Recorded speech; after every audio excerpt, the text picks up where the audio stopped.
I want to go back to the pools because Mary makes a lot of comment on that.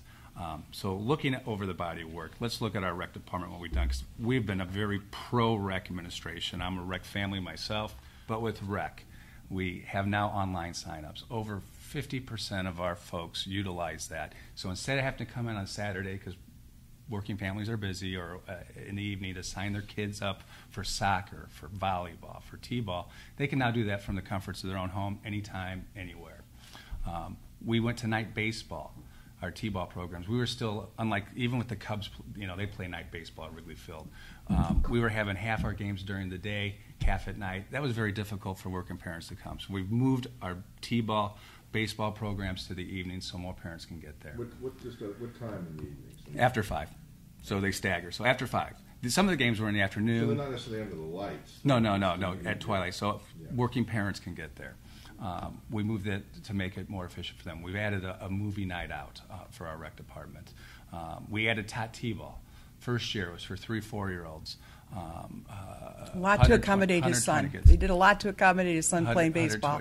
Sure, which is great. And a number of other residents. And other residents. That's true. This year, 120 first year. And this year, fourth year, we have over 260. So we're trying to do this quality of life. And let me say this about 260 what? 260 kids playing in this tot t-ball program on Saturdays. And how we did it is because when my son was 3-4, we signed him up at Seven Hills, and we signed him up online. And then when we went there, it was mostly Parma residents. So I said, when we come mayor, let's start our own program here. And it's been a home run. But what about so closing the pools, thank you. Getting back to that. Because I've given the whole body of work on this because we didn't want to jeopardize any of the other. Soccer program, we have over thousands of kids, everything else. So looking at the pools, we have 3 pools. One of them, even if we would have been able to open them this season, the one by Ridgewood is in such bad shape that we probably would likely not have opened it up. And that was announced at a council meeting. I see Maura shaking her head. What was wrong with it? They're all from 1960. They've been ignored by previous administrations. I mean, and I guess he's pointing at Mayor DePiro, but. Let him. Oh yeah, sure. Thank you. Sure. So they are the same pools as they were built from the 60s. And there's been plans I've seen through years past of upgrading, but it's just never been done. So looking at that, our pools have a very short season too. They're open from June to the middle of August. By not opening this year, we saved over $200,000 on costs associated with those pools. Do we want to open them next year? Absolutely. Tough decision? Yes. When I'm going out there and going to soccer games, t-ball games, talking with those fellow rec programs, having to explain, but we also cut a meals program in our senior center, merged. We didn't buy police cars this year. There was a number of other cuts that we made. We haven't replaced personnel at City Hall. We've saved over $1.75 million in not replacing, eliminating positions, or deferred hiring.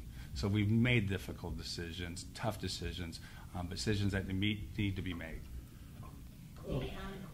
And with the pools, not just letting it go, we also went to neighboring communities, working with them, trying to make accommodations for the kids and the pool users as well. Yeah, where did they go? Worked with Brooklyn, Seven Hills. We reached out to other communities, but Brooklyn offered a discount for Parma residents to come over, and that just shows the working relationships that we have with our neighboring cities. And in fact, when we came in, we don't have a rec center. Seven Hills does. Parma residents now can join Seven Hills Rec Center at a Parma rate. They can come over to our golf course and play golf, Seven Hills resident, at a Seven Hills rate. They can use our ice skating rink as well. Seven Hills Rec Center has a pool? They do. Outdoor pool? Indoor pool.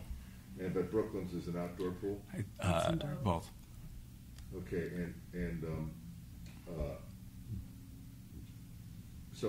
how far would they have to go to get to that Brooklyn pool as opposed to the regular pools? Well, it depends. Of course it depends, but just from the city center. From the city center down Ridge Road, a couple miles. To Brooklyn. Yeah, and then Seven Hills Rec Center is right there. It's right on our border on Broadview Road. Yeah.